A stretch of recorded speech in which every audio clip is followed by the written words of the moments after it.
Pokémon XD's main focus is to catch and purify Shadow Pokémon, but what if I didn't use any of the 83 Shadow Pokémon available? Will it be harder, the same, or will it be easier? Here are the rules. I'm allowed to catch any Shadow Pokémon, but I have to box them as soon as I can, and I cannot purify them through the purification chamber. Though I did break this rule twice, accidentally. I never used them, of course, but I put them into the purification chamber forgetting. I can't use any Shadow Pokemon in battle except for the tutorial stage, but if I do, I have to reset until last save. The only reason I can use the Shadow Pokemon in the tutorial section is because the game forces you to purify Teddiursa to continue with the story. When I catch Teddiursa, the two options I can do are call it, catch another Pokemon, or heal my partner Pokemon. Right after purifying Teddiursa, I will box it and go solo with my starter Pokemon, being Eevee. To start this run, I named myself Scoop, for obvious reasons. The tutorial battle went as expected, just using a super effective move against the Metagross. After the tutorial, I went to go talk with my mother and she said to go find my sister. After going to Dr. Kaminko's house, I got challenged by Chobin, his assistant. I obviously destroyed him. If you noticed that I didn't nickname my Eevee, I forgot to and never thought about it until now. But all of the other Pokemon I caught, I gave nicknames. After finding Jovi, we head back to the lab. He shows me his latest and greatest invention, the Snag Machine. His assistant then gives me a shadow monitor to keep track of what shadow Pokemon I have and haven't caught, though I won't be needing it. But his assistant did give me Pokeballs right after, and I will be needing those. We leave Crane for 5 seconds, and he gets captured by an evil organization called Cypher. They show off their shadow Pokemon, and I catch it on the first try.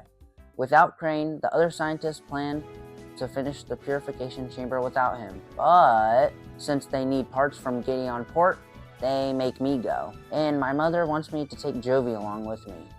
Can't see what could possibly go wrong, right?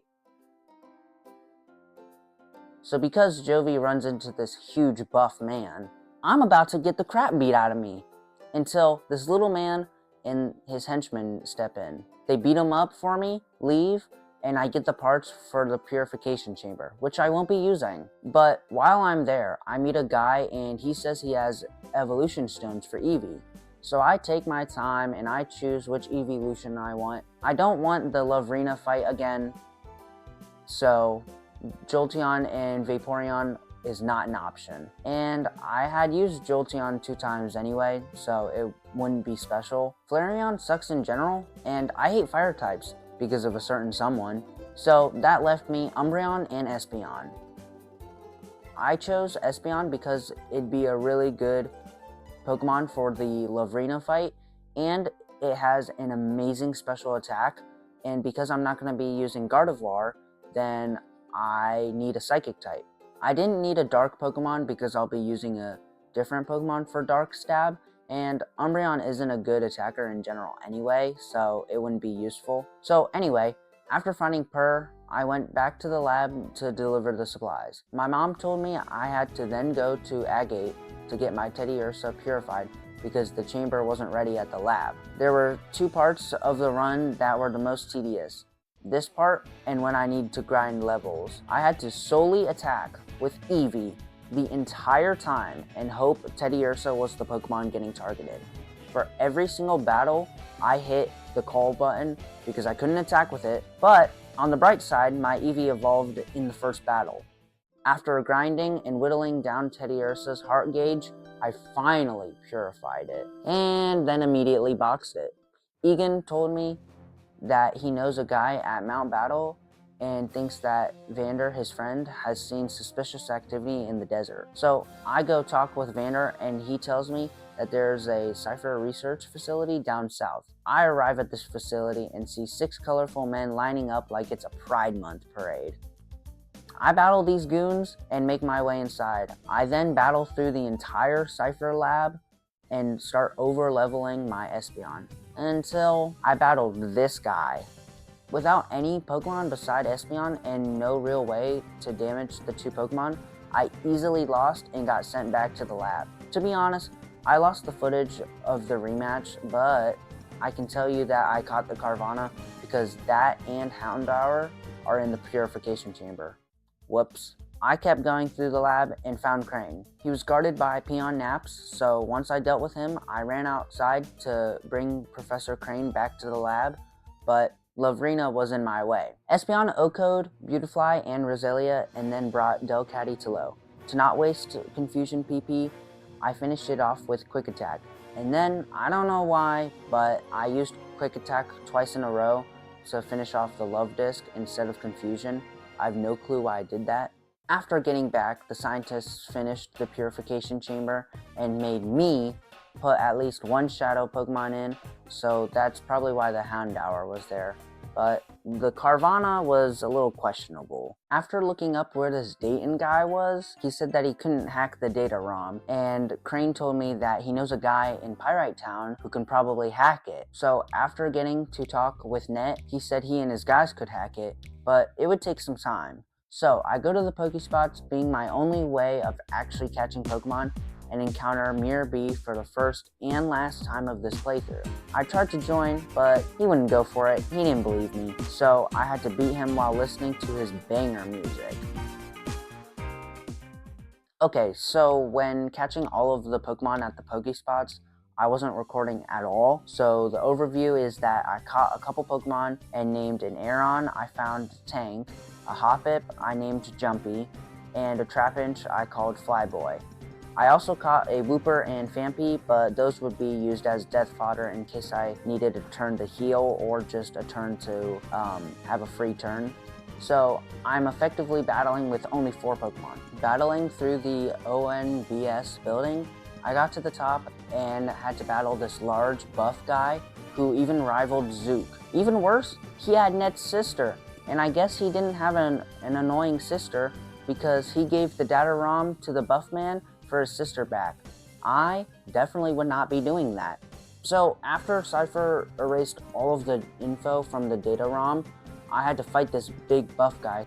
Espeon O-Code Loudred and Girafarig, and Jumpy put Mawile to sleep. Espeon followed up with a Confusion and confused Raichu, and then proceeded to hit itself immediately. Jumpy then used Poison Powder to finish off Raichu. After that, I whittled down the Mawile with Psychics and Leech Seed Sapping. After the battle, Net tells me that Cypher is planning an attack on Phoenix City, and he wants me to warn the mayor. When entering, I'm told I'm their 1 millionth visitor and should be celebrating by going to gamble a little bit. But the game doesn't actually force you to go to Realgam Tower. You just have to travel there, and then you can travel right back, and the lady in front doesn't stop you. Would have been nice to know before. I pick up a random music disc and then use it to distract the lady in the mayor's house. Upstairs, the mayor was trying to write a letter to Justy, the gym leader of the region, but got cut off. You then find out that the attack on Phoenix City has already happened, and Cypher has hidden and replaced basically everyone in town. I battle all of the Cypher trainers and finally get to the Battle Coliseum arena and find that Snaddle is trying to get video evidence so he can become governor of Ore. He can't let that damage his political career, so he's trying to get that from the recorders. He throws his henchmen at me, and when I defeat him, he battles. Espeon brings Lantern to half while Jumpy uses Leech Seed. Espeon then knocks out Lantern and Jumpy puts Quagsire to sleep. Espeon uses Bite and puts Lunatone on the most 1 HP I've ever seen, and Jumpy sleep powders it. I threw a ball at Lunatone and caught it, and then knocked out Quagsire with Confusion. Espeon uses Bite and Jumpy Leech Seeds Metang. I swap out Jumpy for Flyboy so he can get another level, and Espeon uses Confusion on Castform. Espeon finishes off Castform next turn, and a combination of Bite and Leech Seed damage from Flyboy knocks out Metang. I get the key to go to the basement of Phoenix City Gym and free everyone there, and Justy tells me that there is something in the desert at a random spot. I don't know how he gets that, but okay. My motor scooter gets stuck and Net calls me to his office to find a Pokemon that was on the SS Libra. Net then tells me that I should go get my scooter fixed at Gateon Port to be able to go through the thick sand or whatever. Per tells me that I need to go find his grandpa at Dr. Kaminko's, so when I arrive, I get called a burglar again and battle Chobin. After the first fight, I'm forced to fight again, but with Chobin in a Robo Groudon mech. And that Robo Groudon is really cool. Once I found Mackin, he modified my scooter and I was on my way. The destination was the SS Libra, and there I found Gorgon and fought one of his goons while he left. I took care of the Cypher Trainer and then go to find the missing Pokemon. The missing Pokemon is Bonsly, and fun fact, this Pokemon was shown before its debut generation, so people would know what one Pokemon from Sinnoh would look like, and you can use it as a bingo card once you're finished with the game. And when I got close, it ran away. Coming out of the ship, I was ganged up on, drugged, and got my snag machine stolen. I went to Pyrite to talk to Sek, and he said that the people who stole my snag machine was Team Snag'em, and they were the villains in the game before XD, being Coliseum. So I went to Outskirt Stand to gather more information about the Cypher base that I went to before Pyrite, and when I walked up, I saw Mirror B for a second time. I had forgotten that he made 2 appearances during the story. Whoops. I battled him, and when I went in, I found this other guy, Willie, and destroyed him. After getting information I already knew from Hordell about the Cypher Lab, I went to Team Snag'em's hideout so I could get my snag machine back. Going through the base, I finally got to the head honcho, Gonzap, and battled him for my snag machine. I led with Tank and Flyboy while he had Electrode and Nuzleaf. Nuzleaf immediately went for that fake out on Flyboy, so he did nothing that turn, and Electrode almost KO'd Tank, but he held on with 8 HP and got paralyzed, but hit Iron Tail and almost got the OHKO on Nuzleaf. A double up from the Electrode and Nuzleaf, and they took out Flyboy, but Tank KO'd the Nuzleaf. Jumpy put Electrode to sleep, and Tank got knocked out by Vileplume. Electrode sleeps, Jumpy gets a Leech Seed off, and Vileplume knocks out Looper. Espeon was KO'd at the time, and I didn't have a revive, so eventually, obviously, I lost the battle. Round 2, and I lead with Espeon and Tank this time. Nuzleaf fake outs Tank, and Espeon OHKO's Electrode. Espeon follows up with another OHKO on Vileplume this time, and Tank brings Nuzleaf low again like last time. Espeon takes a third OHKO, and Tank finishes off the Nuzleaf. After that, 2 more Psychics KO Gonzap's Skarmory, and I win the battle. Gonzap gives me the snag machine, his secret key, and I don't exit until I find the Shadow Ball TM and teach it to Espeon. I go back to the Cypher Key layer and fight Zook a second time. After that, Gonzap drugs the guards at the entrance, and I go in to get to the top of the layer. After getting to the top, I battle this scientist, but just watch what this damage does. I know it's stab and super effective, but that's good damage. And after I saw that, I remembered Flyboy has a massive 100 base attack. So I decided I wouldn't let him evolve until 2 levels until Flygon evolution level, since I had 2 rare candies, so then I could keep that massive 100 base attack. So after I fought the scientist and another Cypher trainer, I fought Gorgon. He led Lairon and Celio, and I led Flyboy and Jumpy. Jumpy slept the Celio to get the water type threat out of the way, and Flyboy did over half of the Celio's health while Lairon protected. Jumpy then Leech Seeded and tanked a Iron Tail from Lairon. Flyboy then finished the turn by KOing both Mon. Slowking comes out and then gets put to sleep while Ursaring protects. Flyboy Earthquakes again and barely does half to Slowking. Jumpy Leech Seeds Slowking, Ursaring drops Flyboy to low with Slash, and then Flyboy drops Ursaring to half and drops Slowking in range of Leech Seed Sap. To get the XP for Flyboy, I switched to Espeon and Sleep Powdered the Primeape, but missed. Espeon OHKO's Primeape, and Jumpy uses Leech Seed again on Ursaring. Ursaring knocks out Jumpy, so I bring in Flyboy to get extra XP. Then I immediately switch to Tank so he can live any hit meant for Flyboy. Espeon finishes off Ursaring and then cleans up with 2 Shadow Balls. I then learned that the little man from Gateon Port is the head honcho of all Cypher and then doxes himself and tells me to go find him. And then after that, I spent a stupid amount of time grinding Flyboy up to level 43. And then I finally evolved it to Flygon for the endgame. And let me tell you, the grind to Flygon is so annoying, but the reward for it is so good, I can't be complaining that much. I then went back to the lab for Crane to give me the Master Ball. And then right after, I hopped into Robo Kyogre and went to Citadark Isle. At the end of the first room, Lovrina comes out of the elevator door for a rematch. She leads Gardevoir and Gorobus, while I lead Flyboy and Tank. Tank protected while Flyboy O-code Gardevoir with Crunch. Gorobus used Attract, and I switched Tank to Jumpy, and Flyboy couldn't attack because he was immobilized by Love. The next turn, Flyboy got an Earthquake off O-coing Roselia and Gorobus. While Farfetch'd replaced Roselia, Jumpy put it to sleep with Sleep Powder. Flyboy used Dragon Breath to lower Altaria down to around 1/3 of its max HP, and Jumpy missed Poison Powder. The next turn, Flyboy finished off Altaria with a very unneeded crit, and Jumpy Leech Seeded the Farfetch'd. After that, Farfetch'd went down after 2 crunches. After making it to the top, I run into Snaddle, and he battles me for a rematch. He leads Metang and Quagsire, and I lead Espeon and Jumpy. Espeon drops Metang to half with Bite, and Jumpy puts Quagsire on 1 HP. Metang uses Ice Punch, and of course, freezes Jumpy. So I heal Jumpy to full and finish off the Metang with another Bite. Espeon takes down Quagsire, and Jumpy Mega Drains Solrock, who comes in to replace it.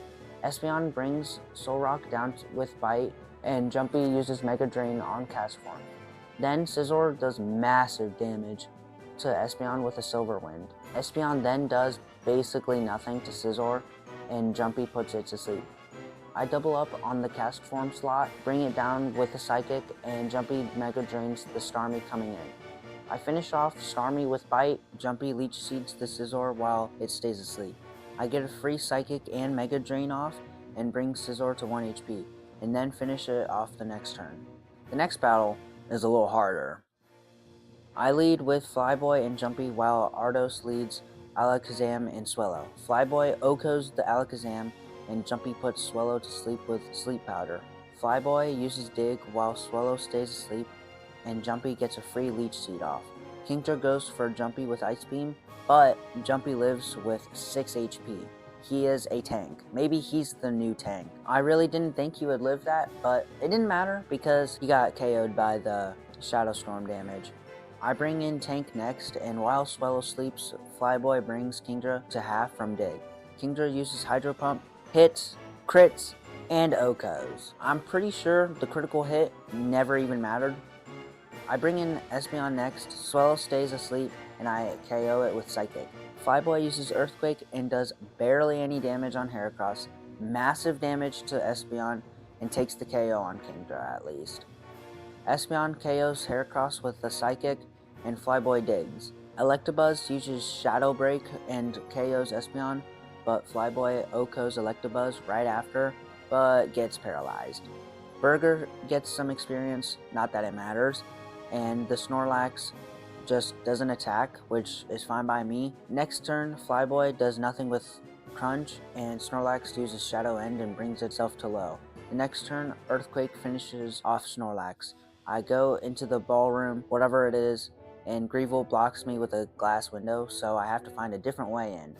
I go out, and Gorgon comes out of the elevator to the left to rematch. I lead Flyboy and Jumpy, and he leads Ursaring and Slowking. Flyboy brings both to low with Earthquake, and Jumpy puts Slowking to sleep. I finish off both Mon with another Earthquake, and Jumpy hits the switched in Walrein. Flyboy then takes the Oko on Aggron and drops Walrein to about half. I do a massive chunk to Poliwrath's health and KO the Walrein the next turn, and then Poly is put to sleep. One more Earthquake from Flyboy, and I take the KO on Poliwrath and Mr. Mime.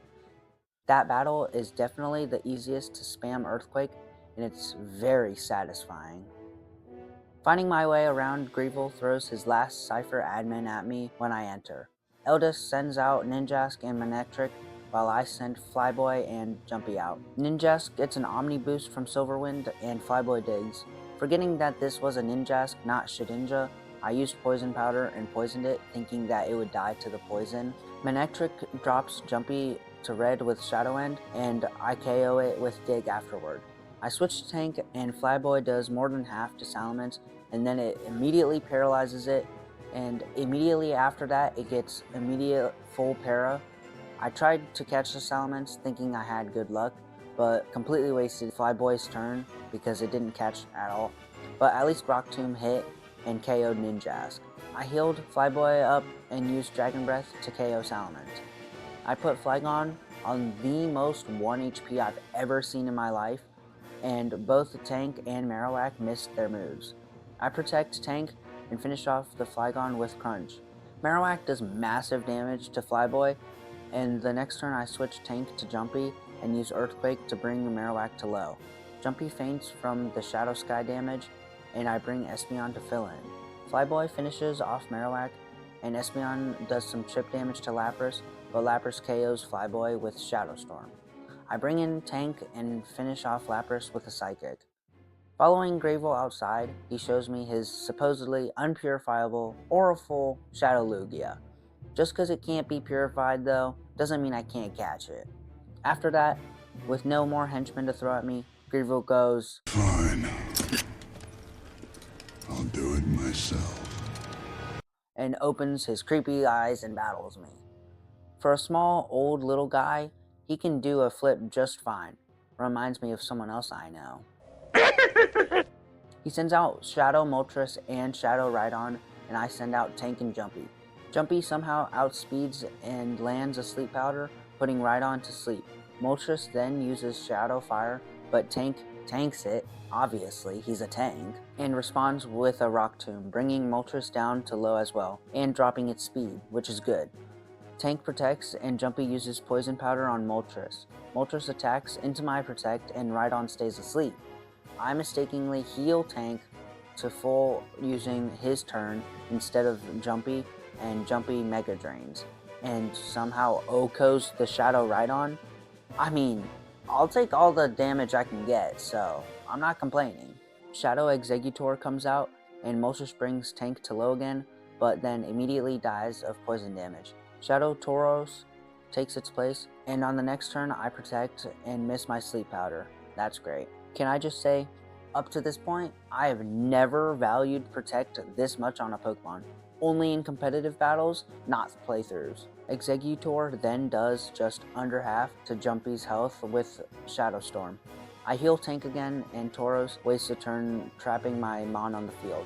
Jumpy uses Sleep Powder, putting Tauros to sleep, and Exeggutor KOs Jumpy with Shadow End, so I bring out Flyboy.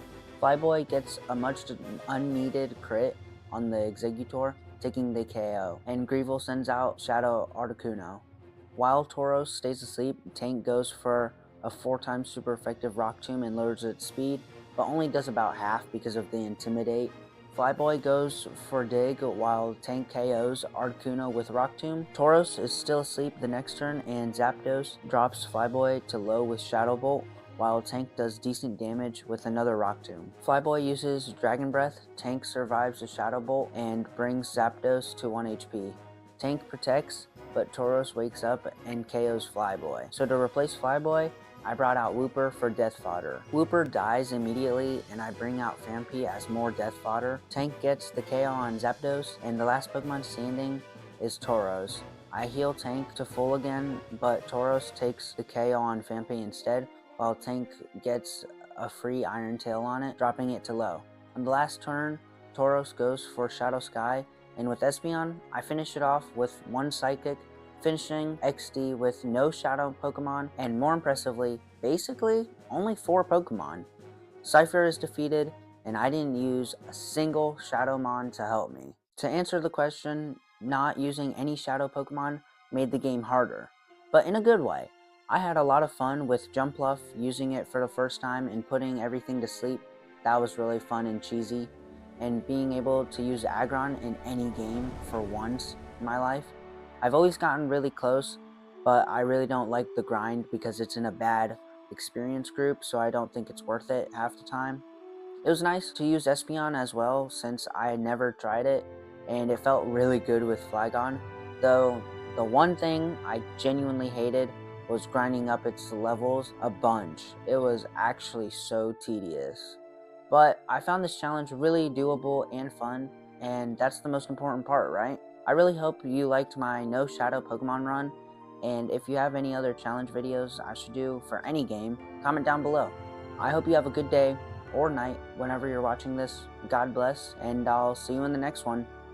Peace.